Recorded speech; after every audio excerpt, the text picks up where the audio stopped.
Welcome to this dialogue of the European Heart Journal.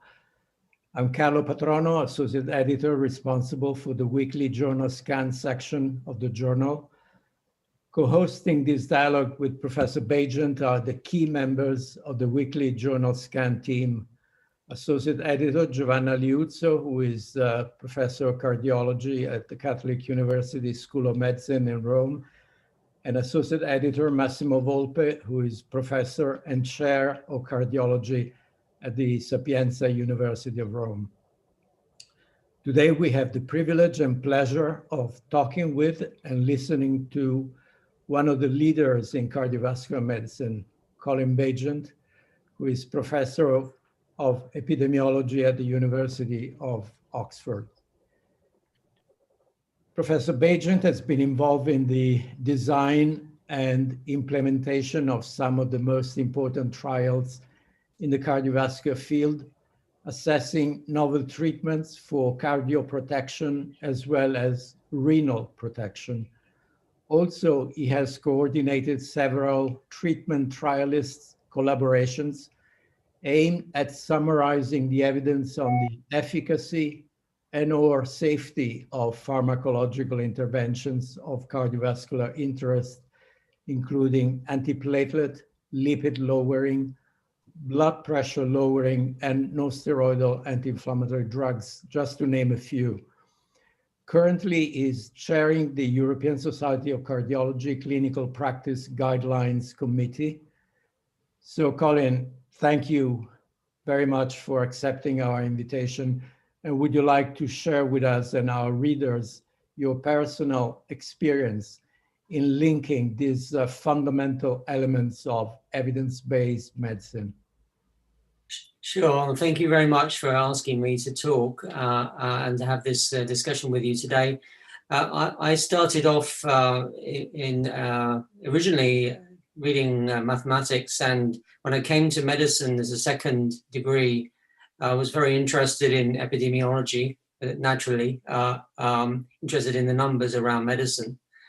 And right from the very beginning, my interest was really to try to make sure that any research I did was reliable, and that if you get the numbers right and you can work out what interventions are effective and you can apply that learning to big populations, then you can hope to make a real difference to human suffering. So that was my kind of grand philosophy when I started out. And it quickly became apparent to me when I had the privilege of joining the team in Oxford, led by Richard Peto and Rory Collins. I was very lucky having that opportunity early in my career. I realized that my focus was going to be on randomized interventions, randomized trials, and then meta-analysis of those randomized trials. And it's only latterly that I've become interested in linking in with guidelines, which obviously help to assemble the evidence in a somewhat more gestalt manner, and as a result, has an impact on how doctors actually use treatments or interventions or interpret evidence. So that's really been the background to my career, the backstory. Thank you. Giovanna, would you like to take over? Thank you very much, Carlo.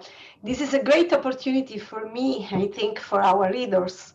I have so many questions for Professor Baigent, but let me just ask two things that I really would like to ask.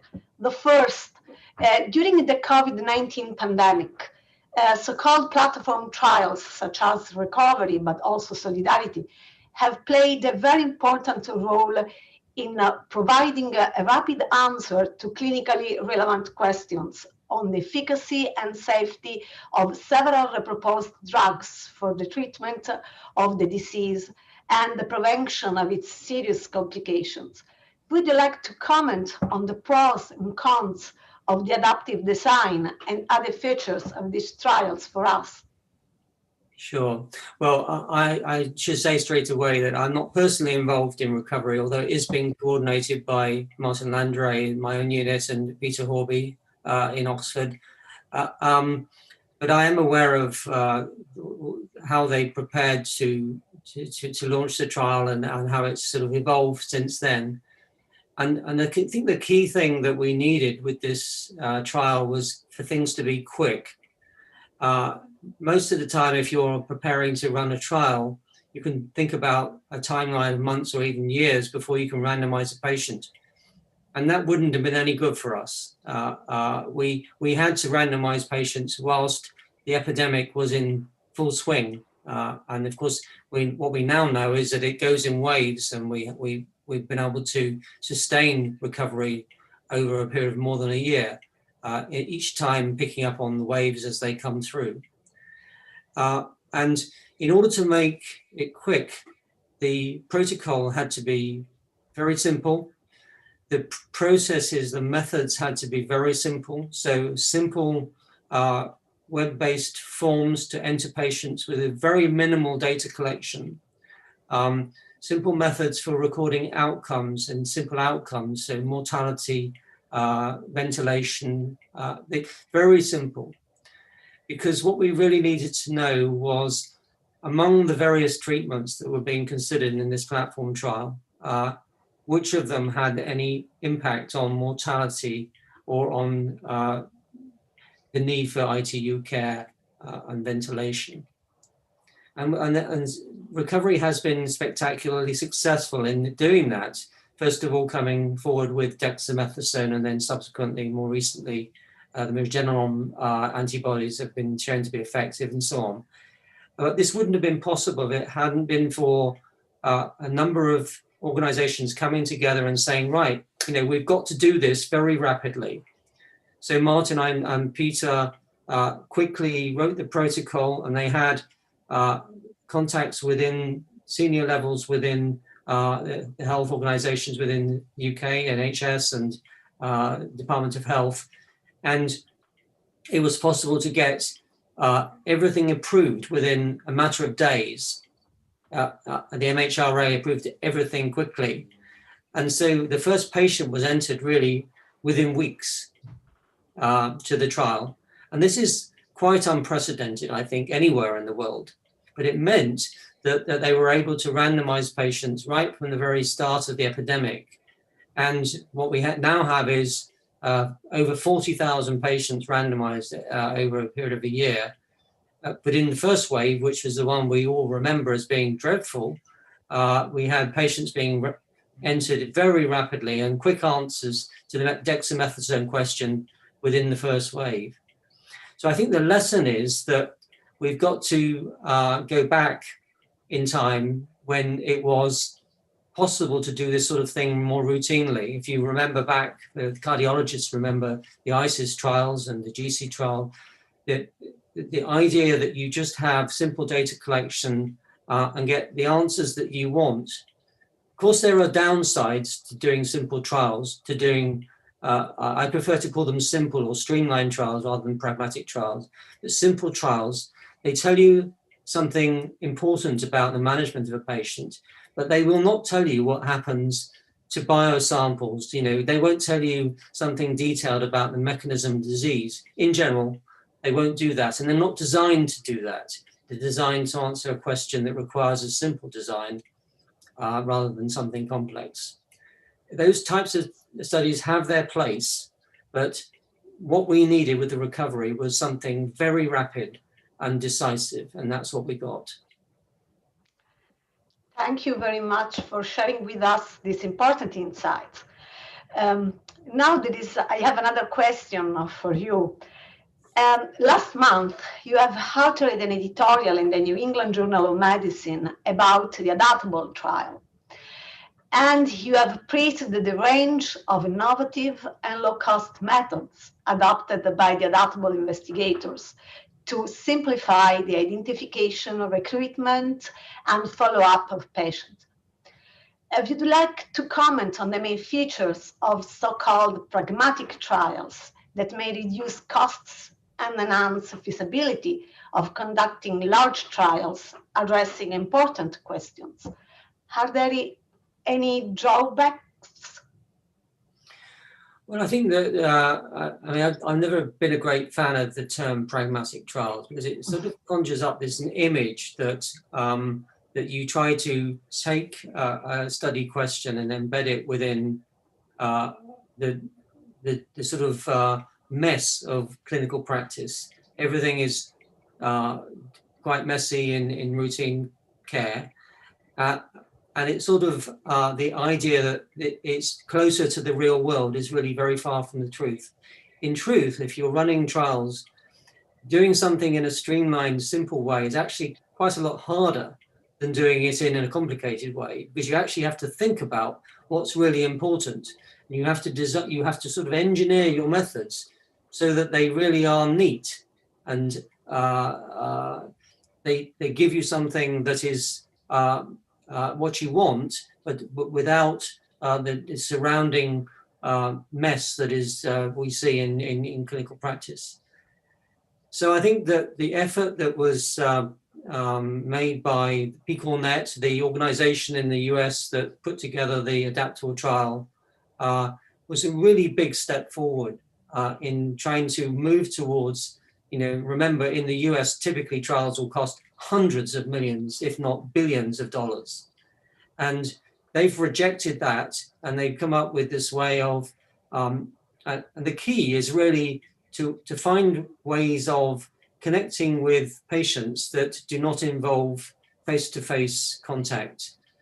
First of all, you find patients by interrogating databases of routine healthcare data, so electronic health records. In the US, the way that's done is by taking at each center, they had about 40 centers, each center was responsible for setting up a query within their databases and coming up with suitably qualified patients to go into this study. The study, of course, many viewers will know, is a comparison of high dose of 325 milligrams of aspirin versus 81 of aspirin. And the idea was that it may, in clinical practice, there felt to be uncertainty about whether 325 might be slightly better, might be slightly more effective than 81. So they set this trial up of 15,000 patients recruited from 40 centers by using the databases to identify the patients and then invite them to log on to a portal where they could be randomized and then followed up subsequently every 6 months or 3 months. The principles of the trial are exactly similar to those that have been used in our own part of the world, in Oxford and in Scandinavia, and there are some other places where if you have electronic health records, you can do this type of trial at low cost. And my editorial was really to point out that this method will lead, if it's utilized, to many more opportunities to answer important health questions. I did mention that I felt that some of the problems that were experienced during the trial could be obviated by having a pilot study. I think this is something that is not used often enough when trying to do big trials. The pilot study is an excellent opportunity to get it all wrong, because when you get it all wrong in a pilot study, you can twiddle around with the methods, get them right before you get started into the main event, the main recruitment drive. You do not want to have problems with your trial when you're trying to recruit thousands of patients every month. So the pilot study would have helped, I think, but it was not detract from the fact that this is a method that has viability for helping doctors and their patients to learn more about the treatments that are really effective. And I do hope that the sort of slightly negative tone of my editorial is not overinterpreted. This is a really big step forward, because if it can be done in this way for many more trials, then we will have a real step forward, I think. Thank you so much. It's a great pleasure for me to be part of this. Thank you, Colin. As you know, another example of a large, simple, randomized trial is provided by ASCEND, a study of cardiovascular events in diabetes. which was designed and coordinated by the Nuffield Department of Population Health at the University of Oxford, where you are director of the Medical Research Council Population Health Research Unit. Now, can you comment on the main differences in study question and design between adaptable and ASCEND? Sure. Well, adaptable was comparing 2 doses of aspirin in people with established atherosclerotic vascular disease. A wide range of different types of manifestations of disease were seen in that trial. Whereas in ASCEND, the question was instead whether aspirin is effective, low-dose aspirin is effective for the primary prevention of serious vascular events, heart attacks, strokes, and vascular death in people with diabetes, but who have not yet had any kind of history of vascular disease, not known to have vascular disease. And this has been a question that has been very topical for some time. The question is, well, if you go back now and think how the trial evolved, it was designed to answer that question, as well as the other question in a factorial design of the question of whether fish oil is effective for the prevention of serious vascular events. So, in fact, there were 2 questions in one trial. Another thing that actually would benefit from being used more often as a strategy in clinical medicine. But the way it was done was really novel, I think, in the sense that, well, at least for the UK, it was used for using a mail-based approach. So, and the idea is a bit like marketing. You know, if you want to reach people, then you have to have millions of leaflets printed and sent out. And if you do that, then if 4% of them end up buying your products, then you'll achieve what you want to do. And this, I use the figure 4%, that was the figure. We were able to identify registries of people who are diabetic and followed up for eye disease in various parts of the UK.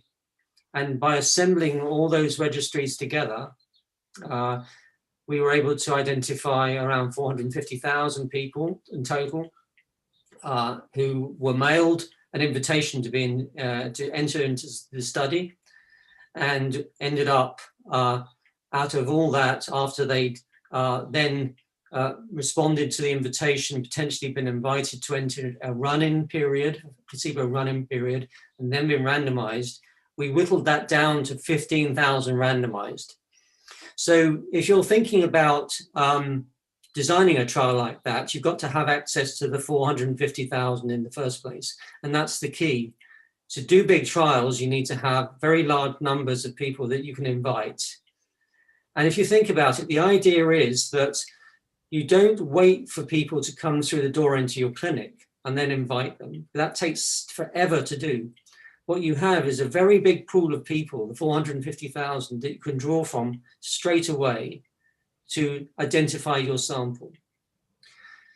So the mail-based approach to that allowed us to randomize patients, 15,000 patients, and then follow them up. And as many of you will know, that resulted in a marginally significant, but still a result on aspirin that was consistent with the other evidence for primary prevention of aspirin in people without diabetes.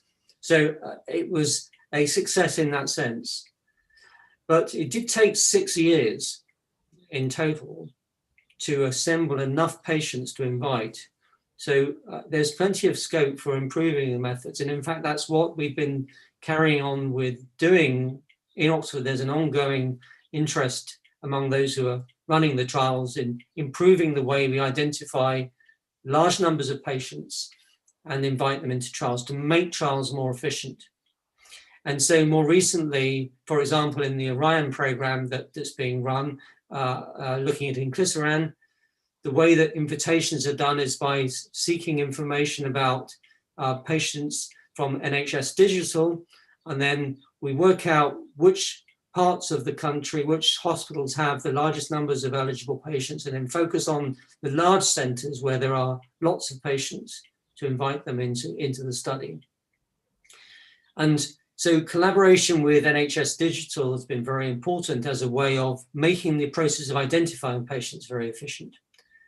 So I think that this process of trying to work with NHS Digital in the UK and other organisations elsewhere in the world who have large sort of collections of patients that can be followed using electronic health records is a key for doing this type of trial really efficiently and at low cost.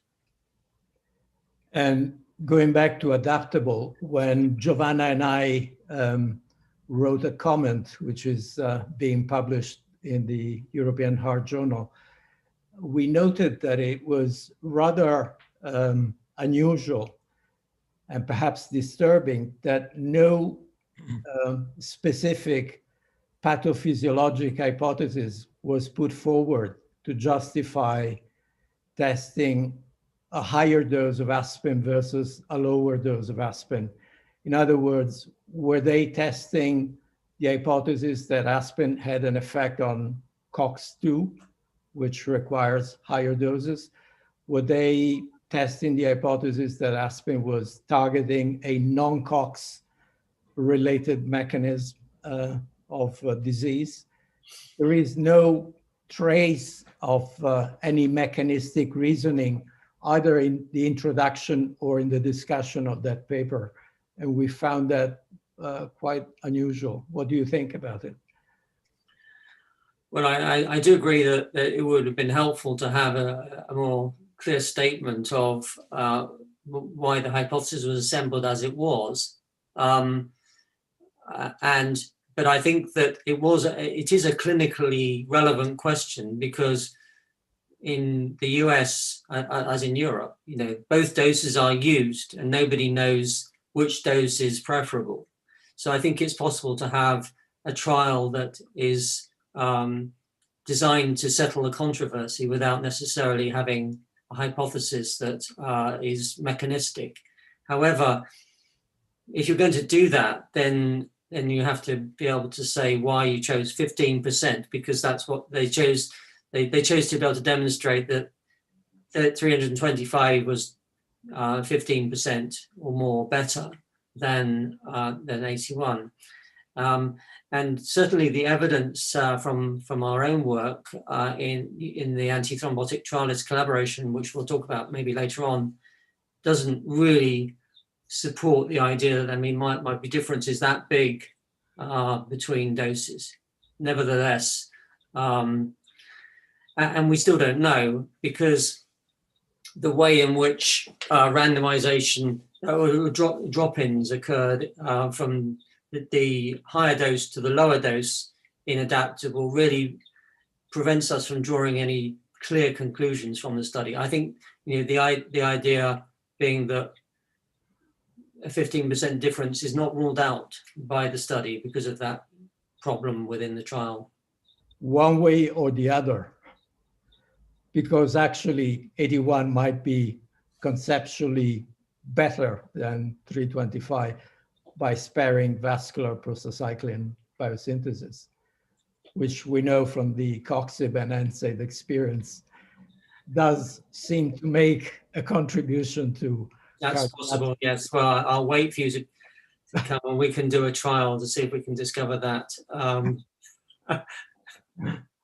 Okay, and on the other hand, if we turn to the ASCENT trial, as you know, the results of the ASCENT trial have informed the most recent European guidelines on the management of patients with diabetes in defining the role of aspirin in the primary prevention of serious vascular events. However, while ASCENT recruited people with diabetes without any threshold of estimated cardiovascular risk, the ESC treatment recommendations have restricted consideration of aspirin patients with diabetes mellitus at very high risk, who represented only a minority of the assigned population and for whom there was no evidence of a more favorable benefit risk profile than in the whole population. So is there an apparent disconnect here between evidence and treatment recommendation? Well, I can only say what I think. As you know, the dilemma we have with using aspirin is that it causes bleeding. We know that it reduces the risk mainly of myocardial infarction in the context of primary prevention. It doesn't have much effect on stroke because it causes some hemorrhagic stroke and reduces the risk of ischemic stroke. So the two are balanced out. And the bleeding is chiefly gastrointestinal. And when you look at the maths, it turns out that in the populations that have been studied in primary prevention trials, in absolute terms, if you count an MI as the same as a bleed, then they roughly balance out. So many have said, well, what we need to do is we need to choose a higher risk primary prevention person, because then we'll have bigger benefits and then the bleeding won't be such a problem. But the problem is that when you do that, when you choose the slightly higher risk primary prevention patients, their risk of bleeding turns out to be higher too. Sure. And so you don't actually end up with a win. And this is true, I think, for diabetic patients or people with diabetes, just the same way as it is for other primary prevention contexts. So I don't believe that, I mean, we can talk about whether a bleed really is the same as an MI, and I think there is an argument that it isn't. But just purely on the counts, the risks of bleeding are similar in all types of primary prevention patients. However you try to push up the risk, you will push up the risk of bleeding at the same time. And the other difference is that upper GI bleeding can be substantially prevented by rational use of PPI, as shown by your own work. Yes. With the meta-analysis of gastroprotectant agents. Yes, absolutely agree. In fact, that's something we've discussed many times. And I think that there's a need for a reappraisal of how we use aspirin in primary prevention because of that observation, and also H. pylori eradication, if it was used more systematically, potentially could improve the benefit risk ratio for the use of aspirin in primary prevention. And that's work that we're slightly getting ahead of ourselves, but that's the work that we are currently doing because we're updating our work on aspirin for primary prevention with some of the new evidence that's come forth. Okay, so that brings us to your second field, main field of activity, that is meta-analysis of individual randomized trials. So first of all, can you remind us what different types of meta-analysis can be conducted with the existing published data and with individual participant data that are not typically available in the public domain? Yes, meta-analysis is the idea that, particularly, I confine my attention to trials where meta-analysis of randomized trials can provide useful information for guiding clinical practice on particular interventions. And I've been interested in this right from the very first day that I arrived in Oxford, because Richard Peto and Rory Collins had already established this methodology together with Salim Yusuf, who'd been a DPhil student in Oxford. And I really was immersed in this right from the very beginning. The first thing I worked on was the fibrinolytic therapy trialist collaboration, where, if you remember, in those days, people used fibrinolytic therapy to open arteries after acute MI. Obviously, that technology has been replaced in many parts of the world now, but in those days, that was the question. And the question was, we had about 9 trials. What were the effects of fibrinolytic therapy in different contexts? But to step back a bit and answer your question, how does it differ to have individual data from the trials to just simply looking at the results of trials? And that can be answered by thinking about the evidence that there was before the large trials like ISIS-2 and GC came along.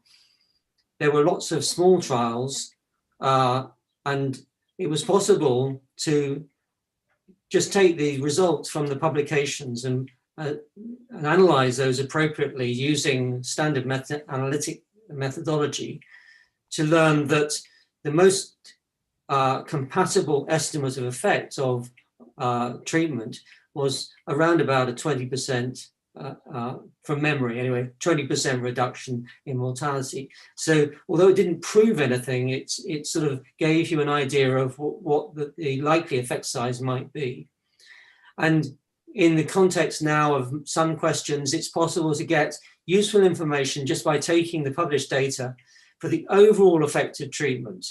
That's what you get. You get some idea about the overall effect of treatment, maybe on a number of different outcomes. But it doesn't tell you anything about the way in which the treatment works, how long it takes to have an effect, whether it is more effective in for particular outcomes, in particular vascular beds, say, or whether it has particular hazards in particular people, for example. That type of analysis really requires the effort that goes into bringing together all the individual patient data and then analyzing that in much more detail. And that was a project I first got involved with when I came to Oxford. And many will know that resulted in the idea that treatment should be given within the first 6 hours, but earlier the better. And then there was all the argument about the golden hour with, some of the trials going on, just looking at very, very rapid use of fibrinolytic therapy and so on. So it also suggested that there was an early hazard of giving thrombolytic therapy. And this was particularly in people, for example, with ST depression. And so we did get quite a lot of information about this particular type of treatment from having the individual data. And since then, I've been interested in using individual patient data meta-analysis to try and develop a mental map of how treatments work. And I do think of it like a map. If you go to a new country and you have lots of small maps of different areas, then it doesn't, in strictly speaking, you could say, well, this is the country, but it doesn't tell you anything. What I want to know is, I want to get underneath the skin of a treatment and really understand why it is working in the way it does in different types of patients. And to give you an example of that, if you think about the work that we've done on the cholesterol treatment trialist collaboration, this is the work looking at all the statin trials, statin versus control and more intensive versus less intensive statin. This work has been enormously helpful in understanding how to use lipid-lowering therapy over the years. But I remember a time when the idea was put forward that you could perhaps do something for people with advanced heart failure, or New York Heart Association 2/3 heart failure.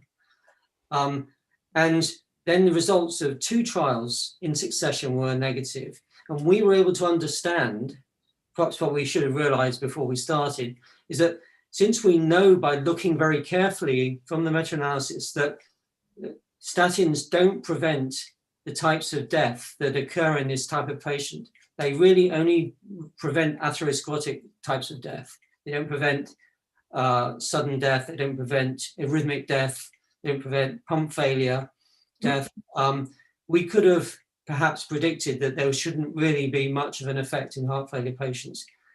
And so by understanding how treatments work in very great detail and the timing of their effects, one can start to understand why trials gave the results they gave and you can predict what might happen in the future. So to give another example from the CTT, the observation in Fourier, the trial of the PCSK9 inhibitor, was a bit disappointing, really. I mean, you expected a bigger reduction in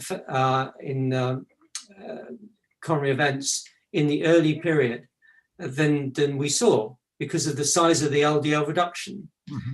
But actually, what we learned from the CTT was that when you lower LDL cholesterol with a statin, in the first year, there's only about half the effect that you eventually see in the second and third and fourth years. So if you have a short-term trial of LDL lowering, then it's dominated by that diminished effect in the first year. Mm-hmm. And the Fourier trial was only a couple of years mean duration, and that's why we should have realized that's what we would see if we had a short-term trial. So I think that, and the reason I love it so much, frankly, is because you learn so much about how something works. And I always, as a kid, I wanted to take things apart and find out how they work. Now I have this opportunity to find out how treatments work without taking anything apart and annoying my father. Only numbers.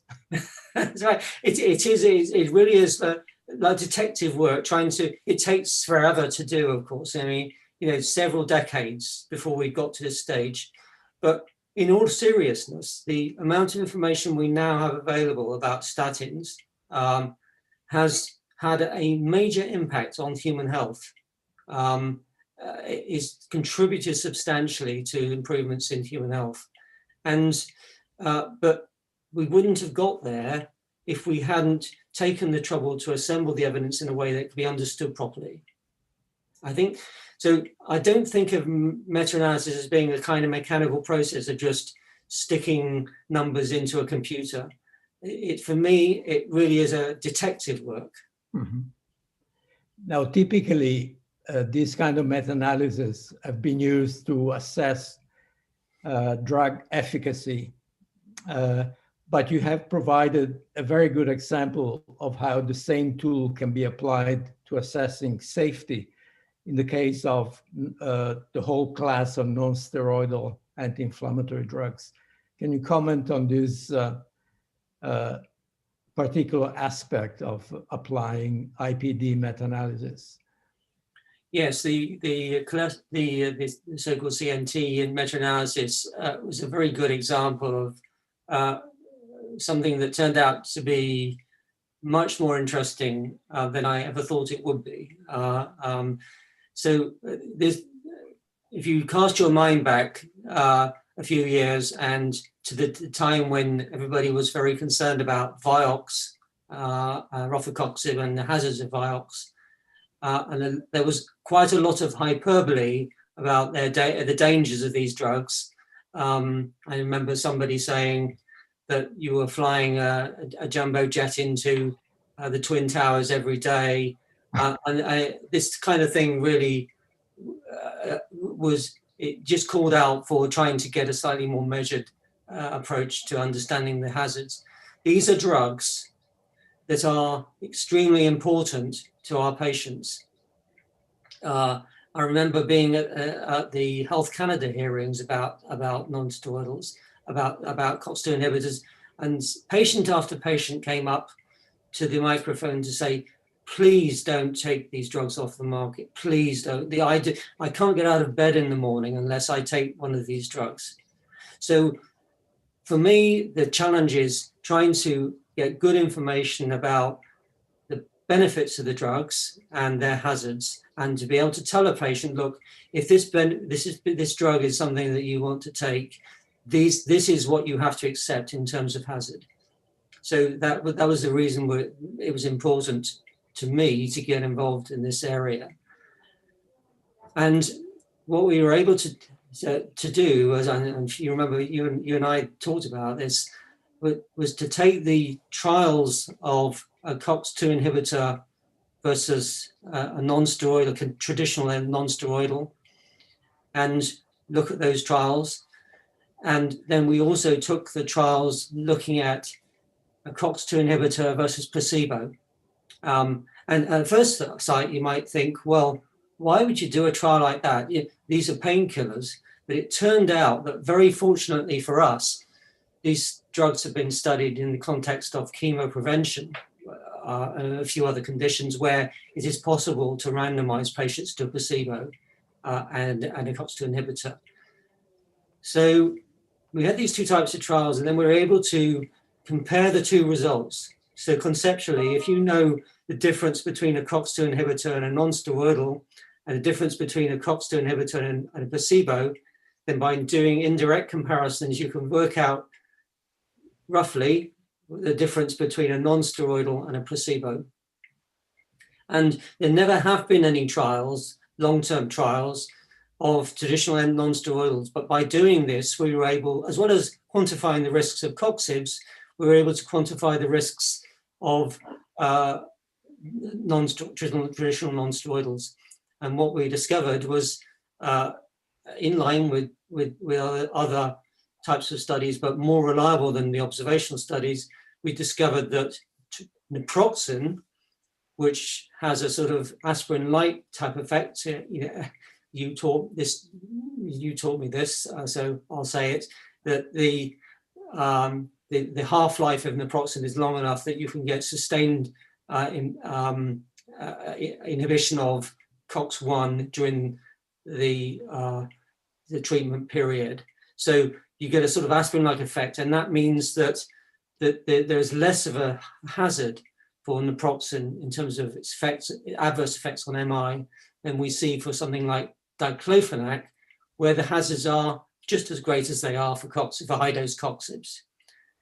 And so so this is an example of where we had to organize the data in the right way before we even started the meta-analysis, because it was the indirect comparisons that actually led us to being able to quantify the risks, not only of COXIBs, which was what everybody wanted, but also indirectly of non-steroidals. So meta-analysis has many different uses, and we could go on because we've always done meta-analysis using very straightforward statistical methods. But when we came to look at another collaboration that I've been involved with, the stroke trialists collaboration, where thrombolysis was being used to open cerebral arteries, there we had to actually use multivariate methods to understand the treatment effects, because we had such confounding that we absolutely had to have models. We couldn't do it in a simple way. So if anybody's mathematically inclined and starting out their careers, I can commend the idea of getting involved in meta-analysis because it is such fun. Okay, thank you, Colin. Massimo, would you like to take over? Well, I have to say that I enjoyed very much the enthusiasm of Colin in his work and in the applications, and just sticking to the individual participant data and meta-analysis. Very recently, the blood pressure lowering treatment trialist published an interesting IPD meta-analysis in a huge number of subjects in the Lancet, and the conclusion of this was pretty strong because it seems to affect immediately guidelines. They say the conclusion, the findings call for revisions of clinical guidelines recommendation globally. It suggests that the antihypertensive medications are better viewed as treatment options for prevention of cardiovascular disease, regardless of the individual blood pressure baseline level and the previous history of cardiovascular disease. And this is a revolution in the future blood pressure guidelines if they approach this way. But we commented this in our weekly journal scan, and our conclusion was that this was very much reminiscent of what happened to cholesterol. And the conclusion of our comment was that the finding is reminiscent of the meta-analysis of the cholesterol treatment trialist, which shows more or less the same, that statin therapy can reduce 5-year incidence of coronary events and other MACE by about 1/5, largely irrespective of the initial cholesterol level and the risk profile. So, in other words, so they emphasize the need to define high cholesterol or to define the floor level for cholesterol reduction. What is your opinion of this, parallel between these two analyses and, in general, the impact of this meta-analysis on guidelines? Thank you, Massimo. Well, this is something that didn't particularly surprise me because if you think about let's just talk about the cholesterol treatment trials to start with, and so that put it in context. The evidence from the CTT flows from the evidence in epidemiological studies. So if you think about the observational studies, we know that for LDL cholesterol, each millimole increase in LDL cholesterol it results in around a doubling in the risk of coronary heart disease. And there's no lower limit that we know of at this point where that's not true. So there's this continuous relationship right through the range of studied LDL cholesterol. And we have the same phenomenon for blood pressure, incidentally, but I'll come to that in a moment. But if you know that epidemiology and you know the trials, which now show that it doesn't matter how long you go, lower LDL cholesterol is more beneficial. So lowering cholesterol is beneficial, however low you go. And then you choose, so we don't want to take very low risk people and lower their LDL from 1 to 1/2 millimoles. So what we want to do is take the very high risk people who are still at very high risk, despite having low LDL cholesterol. And we now have the drugs that can lower it still further. So that journey we traveled on over the years, first of all, we were focused on people with the highest cholesterols back in 2-3 decades ago, because they were the ones who were pitching up in FH clinics and, who were our main focus, and LDL cholesterol population-wide was much higher than anyway. But we've learned now about the epidemiology, and we've learned about how LDL cholesterol is a causal risk factor, and we can reverse it using various lipid-lowering drugs. Now switch the word lipid lowering to blood pressure lowering, and actually the structure of the problem is very similar. We have log linear relationships between blood pressure, systolic or diastolic, and the risk of vascular disease, whether that's atherosclerotic or structural. And it's no surprise that we see something very similar because it's a similar structure. The difference, though, is important to note, and that is that you cannot simply keep going lower and lower with blood pressure with your drugs. At some point, the patient will complain and they won't be able to tolerate it. And so there's a similarity, but there are differences. For clinical practice, I don't know whether this will be something that will result in changes in the future guidelines, but they will have to be nuanced because it isn't exactly the same. One final question. Thank you very much. One final question is, I don't want to take you much longer. This is a very tough question, but I hope you can synthesize. Can you comment or share with us the key functional elements and rules underlying the ESC CPG guidelines committee that you are chairing? So in other words, what is the strength of evidence of different approaches like randomized trials or meta-analysis or other approaches, and other rules like conflict of interest and so on? Yeah, I know that this is a very integrated and complicated question, but maybe you can just share with us the key elements of Sure. Well, I took over from Professor Vineka last year, and there were some clear things that I wanted to try to advance forward if we could. And they really have to do with trying to ensure that ESC has the best guidelines in the world for use of cardiologists and associated healthcare professionals who are looking after cardiological patients. At the moment, everybody likes the, certainly in the profession, there's a feeling that the cardiovascular guidelines that we produce are readable. They're in a format that can be easily used, and there's a lot that we don't want to change about them. But I think there are some things that are in need of change. You mentioned a few of them, and I'll just go through some of the things that I'd like to try to achieve or set on in progress whilst I'm chair. The first one of these is the methodology. Many people have said that ESC guidelines are not reliable because we don't do systematic reviews for every question.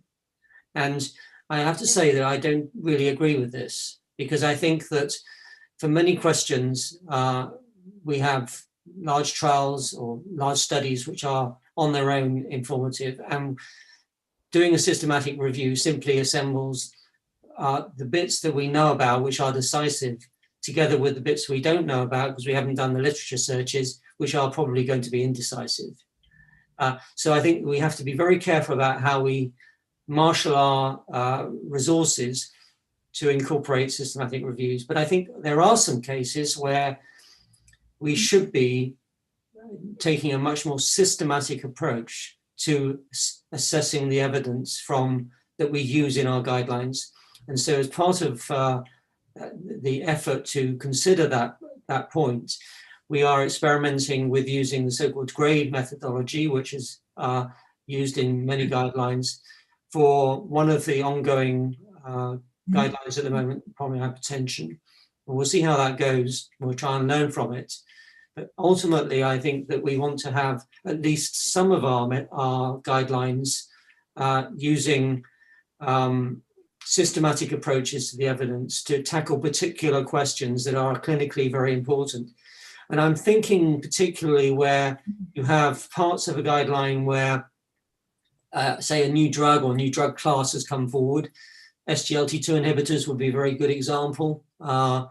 Something that's happened very recently, lots of evidence coming forward and the need to review it before you write a guideline.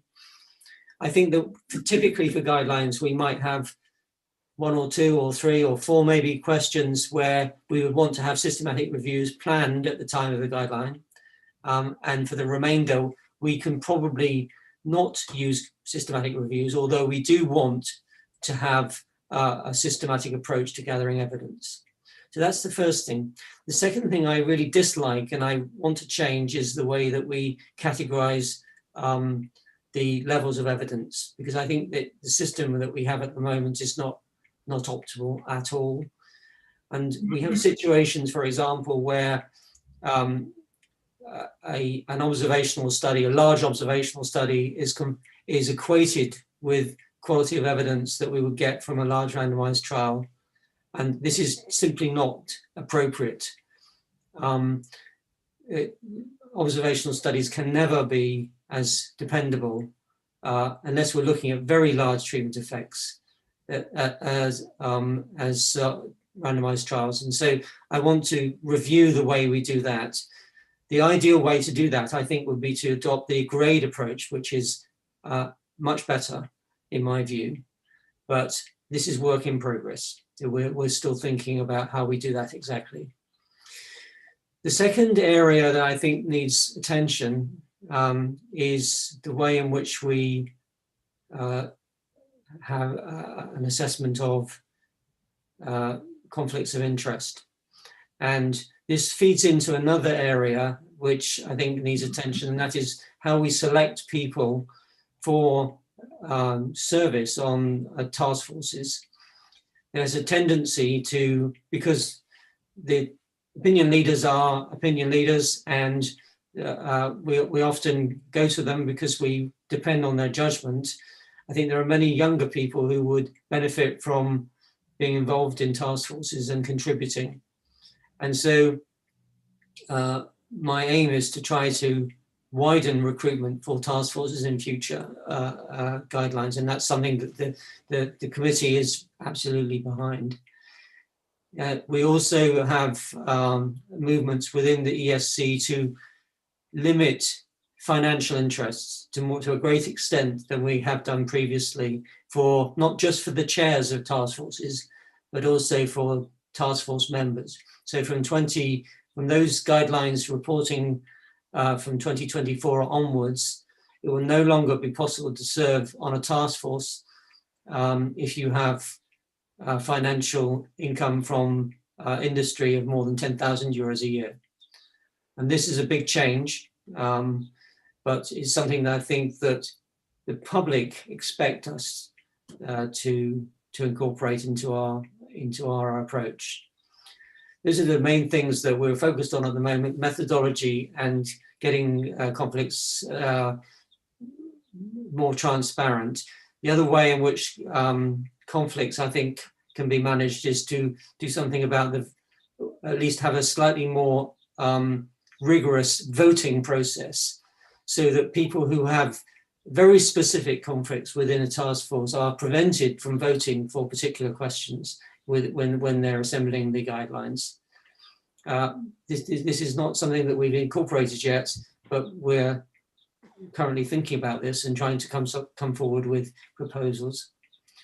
So I think that there has to be a clear, the public have to be able to trust what we do. And I think at the moment, there are some things that we can improve, whilst not wishing to break the clearly excellent work that is done or has been done, and produce guidelines that cardiologists like. I mean, they're downloaded huge numbers at times. There's clearly a very valuable resource, but I think we can refine them and improve them using the types of approaches that I've mentioned.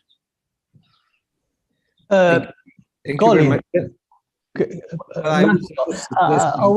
Your last question was very stimulating. I'd like to ask one more question to Colin. Colin, you are very, very creative, and guidelines are excellent documents, but I'm sure that you will improve them. Also, what is excellent can be further improved. And really, with your experience, you are the right person to improve guidelines even further. One last comment about guidelines is the length. They tend to be very long and sometimes difficult to read. What are you planning for, perhaps shortening them or improve readability, or come up with an executive summary? What do you have in your pipelines in this regard? There's nothing specific at the moment, Filippo, about length. We, as you know from your involvement as the new editor, we're pretty strict with the task force chairs about length. We try to work with the task force chairs during the creation of guidelines to help them to shorten where this is possible without loss of clarity. And as I have to say that certainly the task force chairs that I've worked with are really focused on trying to make documents that are readable and don't get bloated. But you know, part of the trouble is that these cardiologists have a habit of creating evidence, and so we have more and more that we have to cover each iteration. It's not a problem I think that we need to worry about, but we are not only faced with the problem of expanding evidence, but also expanding indications. You know, the areas of medicine that get covered tend to expand. One thing that we're hoping to do for the future is to potentially combine some of the titles that we've traditionally looked at. So in the present round, for example, we are combining a guideline that used to be split into non-STEMI and STEMI ACS. We are now looking just at ACS. So there's going to be one guideline on ACS for 2023. And that was a way of trying to make guidelines more practical. So if a patient who comes through the door doesn't have NSTEMI written on their forehead, they have to go through a process before we know what management pathway they go down. So we're trying to make them useful documents that can be used on the ward. Thank you, Colin. Okay, it's 6 o'clock exactly. So I'd like to thank first Filippo Crea for coming with the idea of organizing these interesting dialogues. My team, Giovanna, Liuzzo, and Massimo Volpe, with whom we thought about it, choose the topic and the ideal person to talk to. Thank very much Colin Baigent for very interesting and stimulating interaction, and all of our readers who have been following this dialogue either through the Zoom call or are watching us on YouTube in streaming. So thank you all, and have a nice evening. Carlo, one last thing from me. Well, of course, I join you in thanking Colin for his participation to the dialogue. But let me thank you, Giovanna and Massimo. You are the editors of the weekly journal Scan, and I wish to thank you for your extraordinary contribution to the journal. This is a new feature of the journal, which is becoming increasingly more popular. It's a new window we have opened on seminal papers published in important general medicine journals like Lancet, New England, and JAMA, accompanied by your editorial, short but interesting editorial comment. This feature is becoming more and more popular, and as editor-in-chief of the journal, I wish to thank you for your contribution to the journal. And one last thing is next dialogue. I remind you that, as usual, the dialogue will be on the last Thursday of the month. Next dialogue will be on July 29th at 17 Central European Time, as usual. Thank you again. Thank you to all of you. Bye-bye. Thank you all.